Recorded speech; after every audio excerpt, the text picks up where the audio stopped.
কিরে, কি করছিস? এই তো ভাই একটু অঙ্ক করাচ্ছি। অঙ্ক? এই তুই ইংলিশ ক্লাস করছে? না রে ভাই, যারা কিনা ডব্লিউবি যেই দিচ্ছে বা যারা যেই মেন্স দেবে, তারা কিন্তু ভালো করে জানে এটা কিন্তু পারমুটেশন কম্বিনেশনের খুব একটা ফেমাস অঙ্ক। এটা কিন্তু একটা ওয়ার্ড প্রবলেমের অঙ্ক, এবং এই অঙ্কটা কিন্তু পরীক্ষায় একবার এসেছিল 2020 সালে যেই মেন্সে কিন্তু এসেছিল অঙ্কটা। তো এখানে মাদার কথাটা দেখতে পাচ্ছি, এর ওয়ার্ড প্রবলেম টাইপের একটা অঙ্ক দেয়, যেখানে কিনা এইটাকে যদি আমরা ডিকশনারিতে রাখি তাহলে এর র্যাঙ্ক কত হবে। এটা কিন্তু খুব ফেমাস অঙ্ক, এবং ক্লাস 11 এর ছাত্ররা একটা নিয়মে করে, সেটা অনেকটা লেন্দি হয়, কিন্তু এর শর্ট ট্রিক কিন্তু আজ আমি দেখিয়ে দেবো। তুই কি দেখতে চাস? হ্যাঁ, একদম একদম তাড়াতাড়ি। চল তাহলে দেখ। তাহলে প্রথমে বল, এখানে সব থেকে ফার্স্ট যে লেটারটা রয়েছে সেটা কোনটা হবে বলতো, মানে মাদারের মধ্যে কোনটা আচ্ছা, আসবে? এই এইচ ই ই হবে। ই, তাহলে ই এর মাথায় একটা 1 লিখে দে। দেন কোনটা হবে?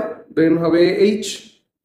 তাহলে এর মাথায় 2 লিখে দে। তারপরে ওকে, তারপর I guess P Q R S T M M হবে। তাহলে এর মাথায় 3 লিখে দে। তারপরে কোনটা হবে? ও হবে। ও হবে। তাহলে এর মাথায় 4 লিখে দে। ওকে, তারপরে আর হবে। A B C D F G H I J K L M N O P Q R, R হবে। তাহলে এর মাথায় 5, এর মাথায় 6। ওকে। একটু ক্লিয়ার? তোমরা জাস্ট নাম্বারিং করে দিলাম। হ্যাঁ হ্যাঁ। এবার আর কিচ্ছু কাজ না। কাজটা কি? তাহলে এবার একটু বলতে হবে, এই যে মাথায় 3 আছে, 3 এর থেকে ছোট কতগুলি নাম্বার রয়েছে? একমাত্র 1 আর 2 রয়েছে। তাহলে দুখানা নাম্বার রয়েছে, তাহলে এখানে জাস্ট 2 লিখে দে। আচ্ছা। আচ্ছা, 4 এর থেকে ছোট কতগুলি নাম্বার আছে?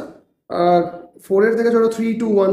না না, ডান দিকে, 4 এর ডান দিকে, ডান আচ্ছা, দিকে ছোট 2 কতগুলি 1 আছে? 2 1। তাহলে দুটো নাম্বার, তাহলে Okay. জাস্ট 2 লিখে দিলাম। আচ্ছা, 6 এর ডান দিকে ছোট নাম্বার কতগুলি আছে? 2 1 5। তাহলে কতগুলি? তিনটে, তাহলে এখানে 3 লিখলাম। আচ্ছা, 2 এর ডান দিকে কতগুলি ছোট নাম্বার আছে?